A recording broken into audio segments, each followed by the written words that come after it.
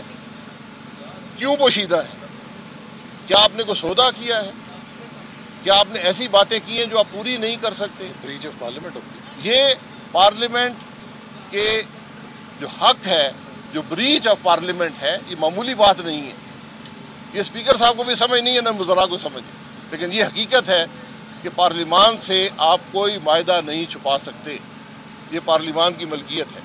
اچھا یہ بتا دیں اسد اقبال صاحب، آپ دونوں سے سوال ہے کہ پیپلز پارٹی ایک بڑی جماعت ہے یہاں کی عوام میں، ایک بڑی جماعت تھی، لیکن آج اس اہم ترین جو توہین رسالت میں بات ہونی تھی اس کو یہاں میں نہیں آئی، بائیکاٹ کر کے بیٹھ گئی، اس کو کیسا ڈیسیژن دیکھتے ہیں اس کو؟ دیکھیں یہ تو ان کا فیصلہ ہے پیپلز پارٹی کا، اگر وہ نہیں آئے تو انہوں نے ڈیسائیڈ کیا، لیکن میں جو شاہد صاحب نے باتیں کی ہیں اس پہ صرف اتنا ایڈ کروں گا کہ ایک اتنے اہم اور حساس مسئلے پر جو ہر مسلمان کے ایمان کا حصہ ہے، آپ نے دیکھا کہ یہ حکومت اس قابل نہیں ہے کہ اس پر بھی لوگوں کو اکٹھا کر سکے۔ آج مذہبی امور کے وزیر نے، جن کا کام ہے کہ وہ ایک مسلمانوں کے درمیان ہی نہیں بلکہ بین المذاہب بھی ہم آہنگی پیدا کریں، جو ریلیجس افیئرز کا منسٹر ہوتا ہے اس کا بیسک کام ہے کہ وہ انٹر فیتھ ہارمنی پر بھی کام کرے اور جو مسلمان ہیں ان کو بھی آپس میں مذہب کو ایک یونیفائر بنائے۔ آج وزیر مذہبی امور نے اپوزیشن پر کفر کا فتویٰ دے دیا کہ نعوذ باللہ اپوزیشن جو ہے وہ ختم نبوت کی نعوذ باللہ جیسے منکر ہے۔ یہ کسی وزیر کا حق نہیں ہے، کسی انسان کا حق نہیں ہے کہ کسی کے ایمان کے اوپر فتوے دے۔ ہم سب مسلمان ہیں اور کوئی مسلمان اس وقت تک مسلمان نہیں ہو سکتا جب تک کہ وہ ختم نبوت کو اپنے عقیدے اور ایمان کا حصہ نہ بنائے۔ یہی ان کے رویے ہیں کہ جنہوں نے 2017 میں ملک کے اندر انتشار پیدا کیا تھا اور آج بھی یہ ملک میں اپنی سیاست کے لیے انتشار پیدا کرنے پہ یقین رکھتے ہیں۔ تو میں اس بات کی شدید مذمت کرتا ہوں کہ یہ حکومت مذہب کو ایک کارڈ کے طور پہ پہلے بھی استعمال کر چکی ہے، اب بھی اسے اپنی سیاست کے لیے استعمال کرنا چاہتی ہے۔ مذہب کو سیاسی کارڈ نہیں بنانا چاہیے۔ جو عقیدہ ہے، جو ایمان ہے، وہ ہر مسلمان کا ایک جیسا ہے، اور جو حب نبی صلی اللہ علیہ وسلم ہے یا ناموس رسالت صلی اللہ علیہ وسلم ہے، اس پہ ہر مسلمان ایک سے بڑھ کے دوسرے سے زیادہ جذبہ رکھتا ہے، تو کسی کا حق نہیں ہے۔ تو یہ بات ثابت کرتی ہے کہ یہ حکومت ملک کو اکٹھا نہیں رکھ سکتی۔ عمران خان جس لیڈر کا نام ہے وہ ملک کے اندر پولرائزنگ لیڈر ہے۔ کل جب اس نے خطاب کیا تو پھر اس نے JUI اور مسلم لیگ نون کو اس میں نام لے کے مخاطب کر کے نفرت کا نشانہ بنایا. آج جبکہ اسمبلی کے اندر ہمیں اتفاق رائے پیدا کرنا چاہیے تھا، حکومت کے وزراء نے اپوزیشن پہ کفر کے فتوے لگائے. تو یہ رویہ ایسا ہے جس سے یہ ملک کو تباہ کر رہے ہیں، انتشار کی طرف دھکیل رہے ہیں. اور پاکستان ایک آرڈنری ملک نہیں ہے. میں یہ بات دہرانا چاہتا ہوں کہ ہر کسی کو احساس کرنا چاہیے کہ ہم ایک ایٹمی طاقت ہیں. ہمارے پولیٹیکل سٹرکچرز کو، ہماری انٹرنل سیکیورٹی کو، ہمارے ملک کے سماجی ڈھانچے کو، ہمارے استحکام کو، ہماری معیشت کو پوری دنیا غور سے دیکھتی ہے، اور ہمیں اپنے کانڈکٹ کو اس ذمہ داری کے ساتھ ادا کرنا چاہیے. یہ بتائیے گا کہ اگر نہیں، ہم پورا کمیٹی آف دا ہاؤس، پورا ہاؤس کمیٹی ہوگی. جائیں گے آپ؟ یہ کمیٹی بنتی ہے جی، کمیٹی بنتی ہے جب بڑا مسئلہ ہوتا ہے. اس سے بڑا کوئی مسئلہ نہیں ہے. Committee of the whole house rules کے اندر گنجائش ہے، پہلے بھی بنی ہے، آج ضرورت ہے اس کی. بھائی صاحب یہ بتائیے گا کہ ایک ایسی تنظیم جسے پہلے کالعدم قرار دیا گیا، پھر اس کے ساتھ مذاکرات کیے گئے، اس کے اوپر ایوان میں کس حیثیت میں بحث ہو رہی ہے، کیا یہ قانونی ہے یا غیر قانونی ہے؟ اور دوسرا یہ کہ جو آپ کہا گیا کہ جمعے کو متفقہ قرارداد آئے گی، اس حوالے سے ابھی تک آپ سے حکومت نے کوئی رابطہ کیا ہے؟ حکومت نے نہ رابطہ کیا نہ توقع ہے. لیکن جو آپ نے بات پوچھی ہے اس کا جواب حکومتی وزراء دیں گے کہ کیسے انہوں نے یہ باتیں کی ہیں. اور میں نے کہا ضرورت ہے تو اس ہاؤس میں بات کرتے نا، پرائیویٹ ممبر سے کیوں.